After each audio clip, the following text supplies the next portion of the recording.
makita sa kanila. Hindi po yun.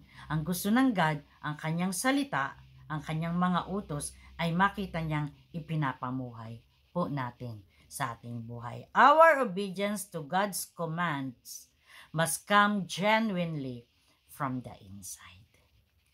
Okay? Jesus isn't saying na, okay, dagdagan mo pa yung trabaho mo, dagdagan mo pa yung ginagawa mo, kasi parang kulang pa yan. No. He's not after those religious stuff. God is saying, halika, let me change your heart. No? Halika, paguhin ko yung puso mo, magkaroon tayo ng relasyon, magkaroon tayo ng relational covenant. At you will not just only look good, no? But you will really be good from the inside out. Iyon ang gusto ng ating Panginoon. So, unless magkaroon tayo ng buhay na relasyon sa Diyos na siyang magbabago ng ating mga puso at na siyang magbabago na ating puso na gagawing masunurin ang puso na ito, hindi lang pag may nakakakita, hindi lang pag may nakakarinig parang ang galing-galing mo, kundi may nakakakita o wala, you are serving God, you are worshiping God, you and I are doing things for God.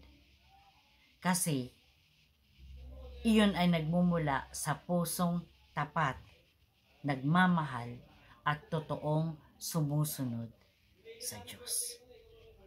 Without hypocrisy. At ano yan, ang sabi natin dito, ang bagay na ito ay isang proseso. Mga kapatid, this is a process. It is a lifelong journey of letting God have His way in your life. Hayaan natin na ang Panginoon ang kumilos, hayaan natin ang Diyos ang magbago ng ating puso, hayaan natin na yung relasyon natin sa Kanya ay lumalim at dalhin tayo sa paglago. And then, you will start, and then the people around us will start seeing and noticing something in us. Something that surpasses hypocrisy. Something that is really true from the inside out. Kaya mahalagang lumago tayo sa ating relasyon sa ating Diyos and let us live out His righteousness. You become a light, I become a light to the world, I become a salt to the earth, and people will start noticing something different sa iyo at sa akin.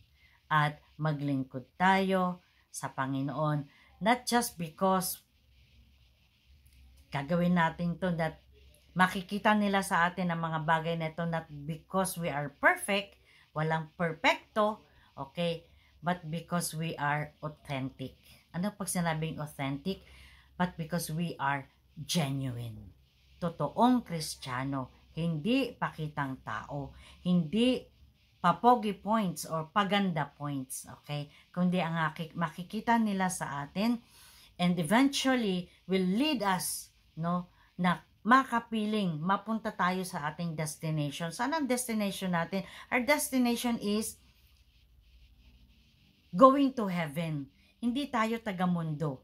No, we are just passers-by, but we are citizens of heaven. Darating ang point, darating ang Panginoon, isang panahon darating ang Panginoon at dadalhin tayo doon, no? Unless we surpass, we exceeds the righteousness of the scribes and the Pharisees, you will not enter the kingdom of God. Kaya mga kapatid, let us be true to God. Let us be true to our ministry. Let us be true to our service. We're not serving people, but we are serving God. We're not serving this church. We're not serving pastors. We are serving the Almighty God. Let us pray. Panginoon, maraming salamat po. Naririto po kami sa iyong harapan, Panginoon. And God, we desire na maging kami yung sinabi mo sa verse 20 na ito. That we surpass, that we exceed the righteousness, the obedience of the scribes and the Pharisees, Lord. At sa aming pakikipag-isa sa iyo, sa aming pakikipagrelasyon sa iyo, buhay na relasyon sa iyo, gagawin mo ito sa amin, Panginoon. Narito po kaming lahat sa iyong harapan at nagsasabi, Panginoon, nagsusuko, nagtataas na aming kamay at nagsasabing, kumilos ka po sa aming buhay. Wasakin mo any hypocrisy, Lord. Anumang pagkukunwari, pagmamagaling sa aming buhay, sa aming puso. Wasakin mo ito, Panginoon. At gawin mo po kaming tunay mong anak, tunay mong lingkod, tunay na nagmamahal sa iyo, na ang tungo ay sa iyong kaharian. Because we trusted in your Son, we trusted for what He has done on this earth, on the cross, and being raised to life again from the dead. Bless your church, Father. Bless each and every one of us, Lord. Thank you, Father. In Jesus' name we pray. Amen.